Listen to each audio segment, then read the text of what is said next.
ಈ ಕಿಂಗ್ಡಮ್ ಮೊನೆರಾ ಅಂತಾರಲ್ಲ, ತೀರಾ ಪ್ರಿಮಿಟಿವ್ ಬ್ಯಾಕ್ಟೀರಿಯಾ. ಇದರಲ್ಲೂ ಅತಿ ಪ್ರಿಮಿಟಿವ್ ಏನ್ಷಿಯಂಟ್ ಆಗಿರೋ ಬ್ಯಾಕ್ಟೀರಿಯಾಗಳನ್ನ ತುಂಬ ಕೋಟಿಗಟ್ಟಲೆ ವರ್ಷಕ್ಕಿದ್ದಿದ್ದ ಮುಂಚೆನ ಆರ್ಕಿ ಬ್ಯಾಕ್ಟೀರಿಯಾ ಅಂತ ಕರೀತಾರೆ. ಈ ಆರ್ಕಿ ಬ್ಯಾಕ್ಟೀರಿಯಾ ಅನ್ನೋದು ಮೊದಲು ಜೀವಿಗಳು ಶುರು ಆಯ್ತಲ್ಲ, ಆ ಥರದ ಗುಂಪಿಗೆ ಸೇರಿರೋದು. ಇದು ತೀರಾ ಡೇಂಜರಸ್ ಹ್ಯಾಬಿಟ್ಯಾಟ್ಗಳಲ್ಲೆಲ್ಲ ಇರ್ತದೆ. ಎಲ್ಲಿ ಅಂದರೆ ಉಪ್ಪು ನೀರಲ್ಲಿರ್ತದೆ. ಅದನ್ನು ಉಪ್ಪಿರೋಂಥ ಏರಿಯಾದಲ್ಲಿರೋದು ಹ್ಯಾಲೋಫೈಲ್ಸ್ ಅಂತಾರೆ.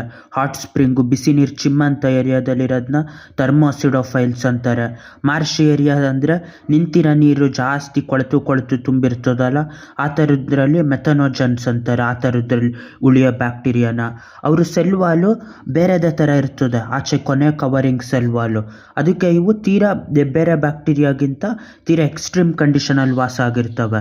ಅದೇ ಥರ ಮೆಥನೋಜನ್ ಅನ್ನೋದು ಈ ರುಮಿನೆಂಟ್ ಅನಿಮಲ್ಸ್ ಇರ್ತದಲ್ಲ, ಹುಲ್ ತಿನ್ನೋಂಥ ಪ್ರಾಣಿಗಳು, ಹಸು, ಎಮ್ಮೆ, ಈ ಥರದ್ರಲ್ಲೂ ಆ ಥರದ್ದು ಜಠರದಲ್ಲಿ ಹೊಟ್ಟೆಲಿರ್ತದೆ.